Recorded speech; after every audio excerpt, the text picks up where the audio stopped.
So, Jeff, I'll turn it over to you, and you've got, say, 25, 30 minutes. Sounds good. Thanks, Ray. Can y'all hear me all right? Good, because then I won't use that other mic. It's good to be here. Before I start, I'm gonna tell a little story on Chad. Some of you may not know, but Chad and I overlapped in grad school at Missouri, and we were at National Animal Science meetings in Indianapolis one time. And you may not know, but Chad's from Montana, right? So we went out to eat one night for Italian, and I've never seen an individual eat so much chicken in my life. I think you ate 2 birds that night. And we were all sitting around here trying to figure out where's he putting it all, for one, but two, a boy from Montana picks chicken over beef. What is his problem? He informed us, when you're from Montana, there's not a lot of chickens raised there, so beef is a main staple. So I have a greater appreciation for how regionality can impact diets, and so that's one of the things that ties in today. I think the gentleman's comment about finding varieties that were maybe tested in a northern climate as you move up, and some of that's a valid discussion.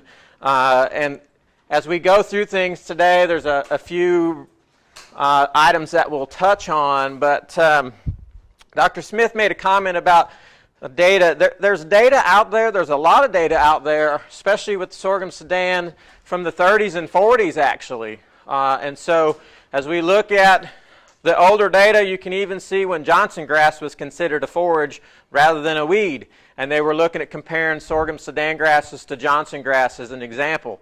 So as we go through, I think one of the comments that I would say is there's limited data on looking at some of the uses of these annuals in quote-unquote new forage systems, the cover crop programs and some of those types of things.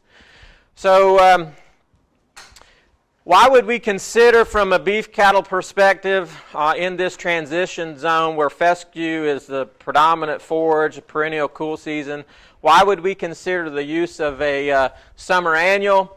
Obviously, when we think about the forage growth curve, it would help us during that summer slump period when we see some loss in production. Generally, if you look at, particularly in that time frame, you know, we have increased yields, and so as land competition becomes more of a challenge with urbanization, increased population growth, most of us are trying to look at increasing the productivity per unit of land, and so that's where maybe these things can fit in. Improved quality, again, thinking about that physiological growth curve of cool season forages, and we'll look at kind of that nutritional requirement table here in a minute, or graph. But if we've got something in a vegetative growth stage versus a reproductive stage, generally we're going to see some improvement in quality and then subsequently performance. Manure management. If you follow the beef industry some, you know, I remember as I worked in the feed mill back in the late 80s and 90s, and my boss told me that by such and such a year in the 90s, about 50% of the hog production would be under contract. And I said, oh, you're crazy. Because I grew up in an area, like my father-in-law had about 150 to 200 sows, farrow to finish, and in my mind that was the hog industry. And by golly, it exceeded that. And so when we look at what's happening in the beef industry, and we see a lot about raising beef cows in confinement year-round, initially say, oh my gosh, that's crazy. But there's a whole lot of effort looking at that right now. And we actually have a couple of folks building barns here in Kentucky that will be managing beef cows year-round in confinement. We have to go somewhere with that manure, and so maybe this annual forage cropping system fits into our manure management program, because we can haul that manure out onto that ground and feed that crop the nutrients it needs. Pasture Renovation is another place, as we see some of the novel endophyte fescue varieties coming in, winter or summer annuals, and coming in with that fall seeding can work very well from a pasture renovation standpoint. Other things with other species, we do have some goats and sheep in this area, but particularly for goats, and as you move further south, down into Georgia and those areas, parasite control, because they're maybe grazing up a little bit higher, there's another opportunity there. And then also, to be quite honest, I didn't coin this term. Dr. Hallett stole it from Dr. Isaacs, but it's referred to as RTD. Okay, it's cheaper than paying a psychiatrist, right? So there is some use of recreational tractor driving here because now I get to spray, now I get to seed, and so there can be some benefits to the tractor time as well.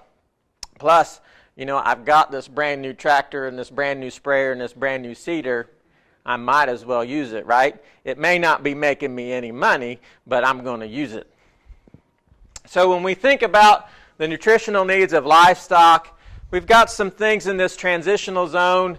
Obviously, this early spring growth can be a bit of a challenge for us on the spring calving side. We've got a lot of cows that start calving late February, March time frame, and sometimes when we have especially some late winters, we can see a slow start on these cool season forages, and so we've got some cows entering into this lactation period, and we're short on groceries here. And then also as we move into the summer slump period when temperatures get high and these cool season forages begin to slump off in productivity, and also as we move in here in this reproductive phase, we begin to lose quality as well. The other challenge we have, we're a relatively large stocker industry, or stocker state. And so when we think about these cattle going out on pasture in the spring, turning out in late March and April, generally we get respectable gains up through reproductive stage, and then gains really fall off, and in some cases cattle are at a standstill in the heat of the summer on rank mature fescue. And one of the things that we can do with warm season annuals then is try and increase that productivity. We're not dealing with the endophyte, we're dealing with a forage that's in the vegetative stage, and so it's a win-win from that perspective. One thing I found is a great nurse crop also. Good point. They can be very good for nurse crops as long as the competition isn't too high. That's a good point. Nursing what? What do you think? Nurse, it'll help bring up crabgrass especially, or it'll shade out the weeds so your other crops can come up, then the cattle come through and eat it, and your other forage is. So the one challenge with sorghum Sudan and some of those, we throw them in as another way, particularly with some of the allelopathic effects that they can have as a mechanism for weed control as well, and so suppression of undesirable species, and that's where it fits into pasture innovation in that spray, smother, spray scenario. It's a good way to get that fescue out of there when seeds germinate again, and so if you're looking at it from just total productivity standpoint, I think most of us are not going to use it per se as a nurse crop. We're going to go in and get a good stand of that and get that maximal gain per acreage. But Dennis, you want to follow up on a comment? I probably will have more to say about it. Okay. Following up on the smother spray, smother to convert endophyte fescue into normal endophyte fescue. Which summer annual would be the best to use there, particularly considering you've got to get rid of it in August? Good question. So I'm going to defer to my agronomy or my forage folks in the room, and I'm just going to let them answer that one. Great answer. I would suggest sorghum Sudan. The reason being is it generally will play out a little sooner than what pearl millet or some of the others will, and it's not weedy. One that we often use is brown top millet. And if you talk about a ready-made weed, that is a really ready-made weed. I got a call from a producer the other day who was doing this exact same thing and using brown top millet, and he ended up with such a crop of brown top millet the following year that, and crabgrass, by the way, would do the same thing if you're going to use it.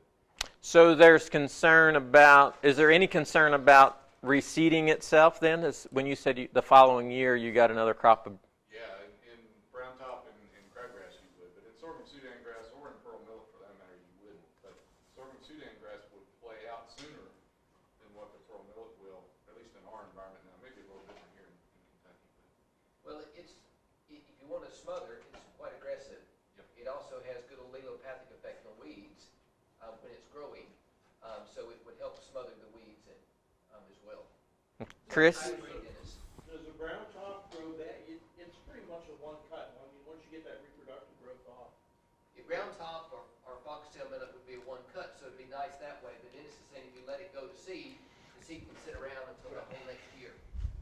And nobody here is going to go for tonnage over quality, so that wouldn't be a concern on reseeding itself. Especially on grazing, if you're grazing it, some of that's naturally slipped through and you get seed. True.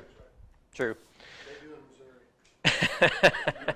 This far south, would a buckwheat still be a viable You, smother crop? that's another good question. We do have some buckwheat that's in some mixtures, and I know some of our colleagues over even into North Carolina are mixing some buckwheat in there as a smother crop. But again, It would be. It'd be a useful smother crop. We don't think about it, but it can be cut as a forage as well.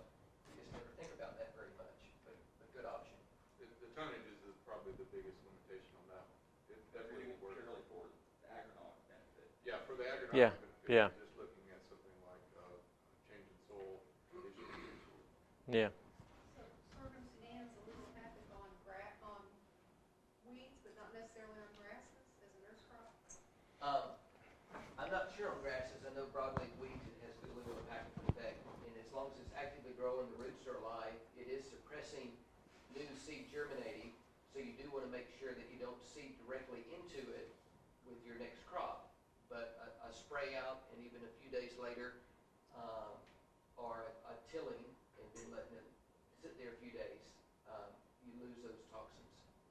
We'll probably have more people do a group 3 soybean Roundup Ready than any of the other, because they're not maybe looking for forage or so much in the summertime. Yeah. Mm-hmm.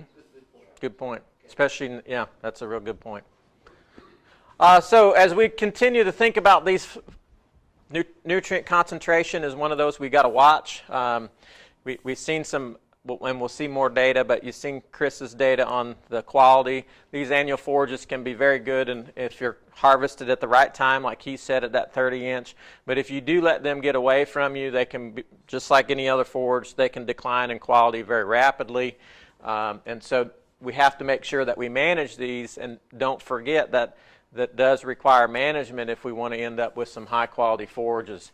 Component digestibility, I think Dr. Emerald Phillips and I, as we think about from a ruminant nutrition perspective, and we look at what's been going on, per se, in the corn variety areas, when we're looking for silage variety corn as an example, and looking at NDF digestibility, and trying to look at not just the grain fraction, but also the fiber fraction, we don't want to lose sight. Yes, it's good to have good tonnage, and yes, it's good to have maybe good crude protein values, low NDF values, but we also want to make sure that that NDF component is digestible. And so I think as we move forward with some of our looks, and looking at the in vitro digestibility data is one of those things we want to make sure that we don't lose sight of as we get new hybrids and new varieties out here. Palatability is usually not a concern with these, and so I wouldn't even think about that, as particularly if you go back and you think about where Johnson grass fits in. One of the best ways to control it is just let cattle graze it, because they will selectively graze forward. And so there is no, or at least in our experience working with the sorghum sedans, there is no palatability problem with these. They go right in and they eat them and readily consume them. Anti-nutritional factors, I'm not going to cover that because I'm sure that Ray's going to go through the nitrate, prussic acid things with you here later on. Getting back to the nutritional requirements, so if we think about a spring calving cow herd in this area, in this transition zone, and again, this would be very typical for Tennessee, Kentucky, etc., where we're calving out here on average, say the 1st of March, from the cow's perspective and nutritional needs or requirements, if we just consider energy, and the reason we do that is because generally in our area, our forages are not going to be limiting in protein. In most of the situations, it's going to be an energy limitation. And so I've just chosen to show you this, but realize protein, calcium, phosphorus will follow the same general pattern. But as she calves and she hits peak lactation out here about 2 months later, that's her highest nutritional needs. And so for this cow that is calving here the 1st of March and she peaks out here April and into May, and then we start the breeding season here in the mid to late May, she's still got a higher nutritional need, but yet our cool season forages are entering that reproductive stage. Quality is beginning to drop pretty rapidly, and so we have this dilemma here of high nutritional needs, declining forage quality. It's a good potential row for warm season, but I will just throw in my 2 cents. It comes too late from a reproductive standpoint. Because when are we going to get in and start grazing these? If we get in mid-May, 45 days out, we're likely in the end of June, 1st of July before we're actually getting on there. And so then we start also coming in with heat stress on the cows just from the ambient temperature and impacting that cow. But it does provide us some alleviation. Dr. Aiken's work at USDA would tell us, or tends to looks like it takes 6 to 8 weeks for that endophyte or those toxins to clear the body. And so even though we're moving cattle maybe off there July, if it's taken 6 to 8 weeks before that effect to be gone and allow vasodilation again, we really have missed the whole window from a reproductive standpoint.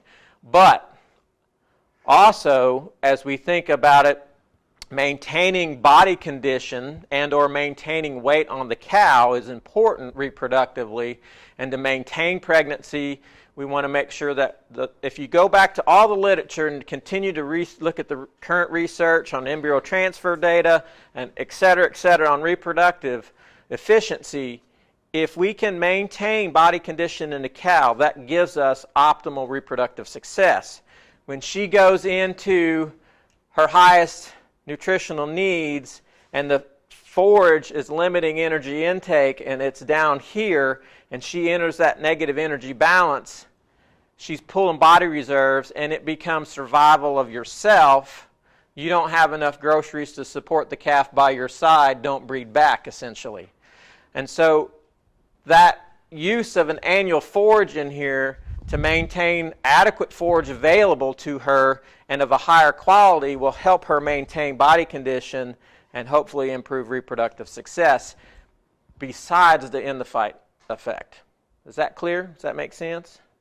So that's another row where these things can fit in. Chris? I'm just wondering, what percentage of your beef cow-calf herds are on fall calving versus spring calving in Kentucky? That's a great question, Chris, and I wish we had a really good handle on that. And I'll share a little data from Dr. Anderson, our reproductive specialist.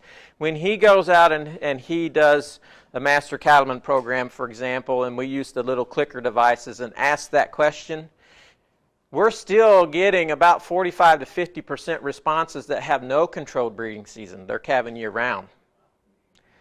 Now, whether or not that's representative of the population, I don't know. That's the challenge. But I would say, and any of the agents can comment on this too, I would say we're at least 60 to 70% spring calving and maybe 30 to 40% fall calving. And I think 40% would be on the high end. Ken? Yep. Tommy? Yes, sir. 30% is the number that I would use. I think Yeah. so many herds in the state that are at 40 cow runs, they don't want to take the bull out. Right. So I think you're right on about that. We have several that do both, that 2/3 in the spring and 1/3 in the fall. They keep. And that's a result of not wanting to sell a cull cow, right?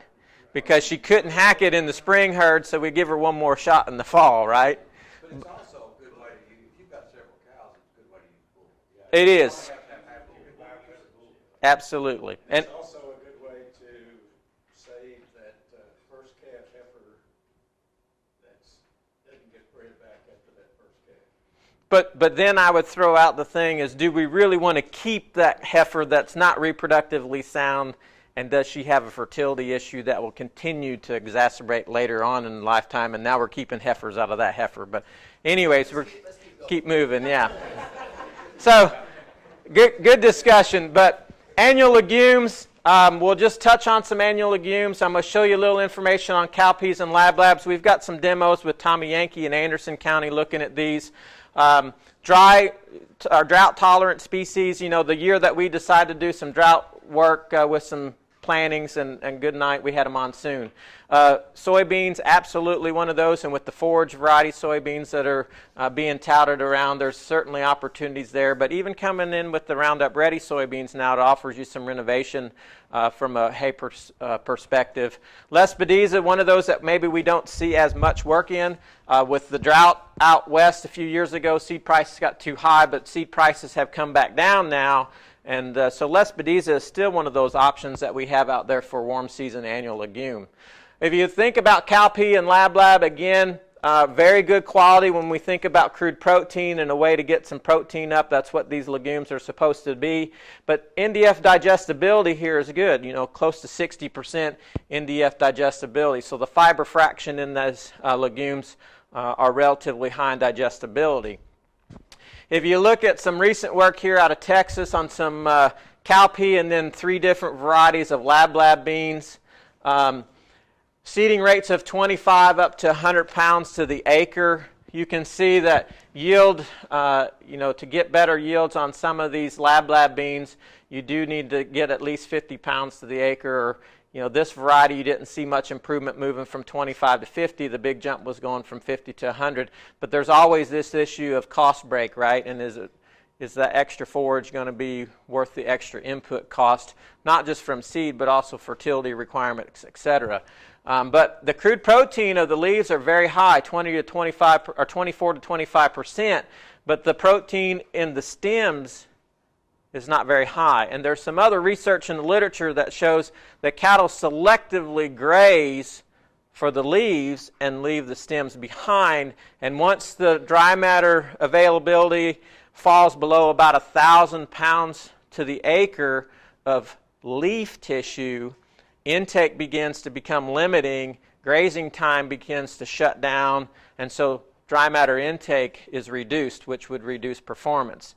So the point on this is it's not just about tonnage in some of these, and we talked about leaf to stem. We need to keep in mind what those cattle want, and I thought, Chris, you did a good job of hedging that. It's not always on the yield things, it's not always going to correlate directly to what the animal preferentially grazes. It gets close if we manage it and keep it in a vegetative state, but some of these things we have to just keep in the back of our mind. Jeff, the observation I make when we are grazing alfalfa is they do the same thing. Unless you have enough cow numbers confined, we're talking about 30 or 40 cows on a half acre, and then they tend to eat, they're hungry and they tend to eat the whole time. And if we want to manage to prevent bloat, we need to have them get that stem in there. Exactly. Some additional data looking at grazing cowpeas with lambs. I know this is a beef cattle talk, but I had to cover all my species here. But grazing cowpeas in comparison to sorghum sudan grass are feeding hay with a 16% crude protein. And I just want you to see that with the cowpeas here we can get better gains than using the annual forage alone here or the annual grass alone. But, again, this would think back to say, well, I can combine maybe these two into a forage system and have a pretty good crop that way. And I think that's what you see, right? You don't usually see cowpeas being planted by themselves. They're going to be planted in with another grass. Forage soybeans, following up on the comment here, this is some older work. But if you look at the days of age and you look at the maturity rates, yield continues to increase as pod development increases. And crude protein is good here even before we get bean set. One of the challenges Donna and I would think about on the ruminant nutrition side is as we get more bean development, we get more fat. And as we begin to get too much fat, the rumen bugs don't like that. Fiber digestion can begin to go down. So that's certainly one of those things that we want to watch when we think about beans, soybeans for a forage crop, is not to exceed much over, on the dairy side, are you still looking at 6% total diet fat? So, from that dairy perspective, we need to be cognizant that once we get above 6, we do begin to see some negative impacts on fiber digestion. I'm going to brush through here. Tommy's going to go through some corn, and I'm going to share a few things on my work with grazing corn. And I'm going to skip, you can read all those things, but this is where you don't let an animal science design a forage/grazing trial. You really got to make sure you have your good colleagues involved, because I had in my mind if I staggered planted my corn, I could get through July and August a little bit better. And so this is from southern Wisconsin when I was up there. Southern Wisconsin is part of the fescue belt, believe it or not. We had a lot of fescue yet up in that region. First planting was the 2nd of May, 22nd of May, and then the 15th of June. This chart just kind of shows you dry matter accumulation.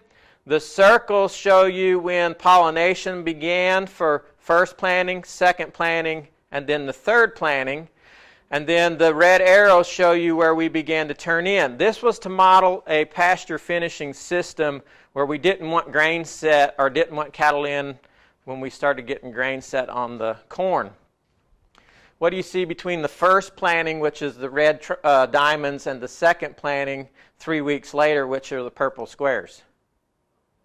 They tracked right along, right? Stupid animal scientists didn't think about growing degree days. Okay, so again, if you think about talking about stagger planting, just keep some of those things in the back of your mind. And so we wound up being all right here when we started, but we didn't start grazing this one till it was pollinating and it started setting grain. So really it should have been harvested for silage or baleage to keep it in that pasture finishing situation where we didn't want starch coming in. But I want to come back and just point out the yield. Look at the tonnage yield. And in 60 to 76 days, you're looking at 4 to 6 tons of dry matter accumulation. So corn is a grass, and corn can be one of those things. And Mr. Yankee will share more of that here in a little bit. 2 years ago, actually a year ago down at Princeton, we did a double seeding, just basically planted 30,000 population twice, split the rows. The main reason for that was to keep the corn down, because these were replacement heifers going out there that we didn't want to get too fleshy. They were going out at about 700 pounds, and so there were a few that were, quote-unquote, had poor dispositions that were removed and marketed, but we ended up pulling them off at about 850 pounds. And I just want to show you the gain data here. So going out the first 18 days, gains were about 1.5 pounds. Okay, now mind you, this is the middle of July in Kentucky, western Kentucky, where you got pretty hot temperatures, it's humid. And so likely if you were to think about fescue cattle in that situation, they're probably standing still, maybe gaining 1/4 to 1/2 pound at most. So good gains that time of the year. As we got later in the year, we've seen gains pick up. You're starting to get ear development, a little bit more corn being consumed. And so it's a trade-off, right? The plant gets more mature, they eat less of the stalk, but you've got the grain set coming in there. And so that can help keep your gains up here. And we were pushing gains too high, really, for replacement heifers. Okay, but great system for stocker cattle or cattle that you need to grow. This is a gentleman over in Owensboro area. He wanted to get rid of common Bermuda grass. So this was one of his strategies to get rid of common Bermuda grass, part of that pasture renovation that we talked about. And so it's a tool there. A few things on grazing corn. They need a place to rest. You know, they don't necessarily like to lay down on those big old stalks that are sticking up. Most fields are likely going to have a grass waterway. Think about maybe incorporating that grass waterway into as a bedding area so that they have a place that they're comfortable to lay down on. Access to other grass and forage reduces foundering, particularly as you move into the later fall when you've got grain set on there. Because they'll learn what corn is, and it's corn to a child or corn to a cow is like candy to a child. They will overeat that corn if you're not careful, and you wind up having some acidosis challenges. For sake of time, I'm just going to let you look through these data on quality, looking at the silking stage, which would be that R1 stage versus the milk and dough stage. But you can see that quality does tend to go up as we get more grain set. I do want to focus on this, and this is something that we followed up here with one of Tommy's producers. As we think about corn, as it moves again from this vegetative stage, into reproductive stage, protein falls. And from a stock or cattle perspective, or maybe even a cow that's in lactation, we can get into situations where protein may become limiting, and so we need to be cognizant of that and make sure that we have adequate protein supplementation out there as that forage does go through and enter that reproductive phase.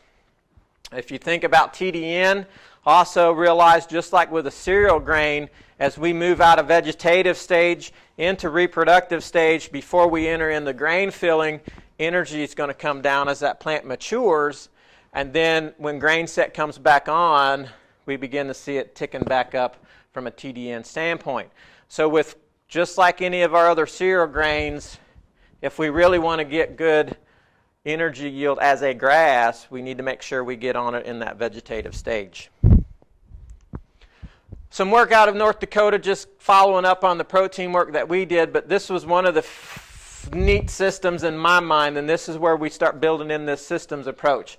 They grazed crested wheatgrass, went back out on the native pasture, moved cattle then on the field pea and a barley mix, and then went into standing mature corn.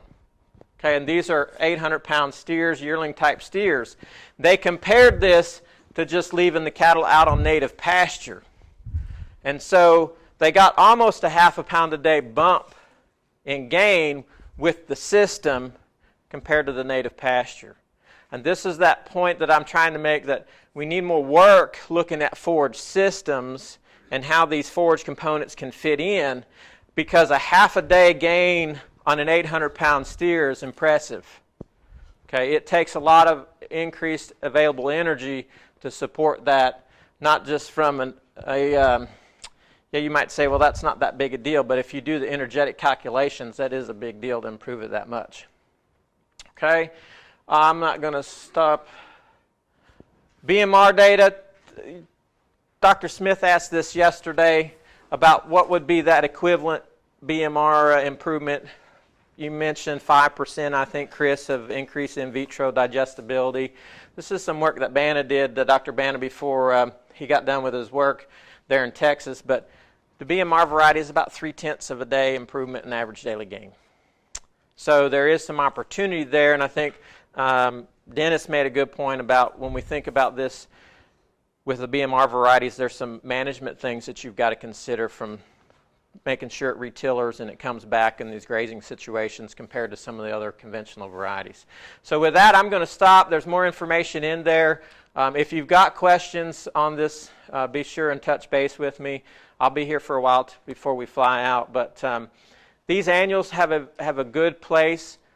I think we need to continue to focus on the systems. We need to keep in the back of our mind the fiber digestibility fractions as we begin seeing improvements in these varieties. Right? Okay, question or two for Jeff. Chris, go ahead and pull that up. Is it true that, like with corn and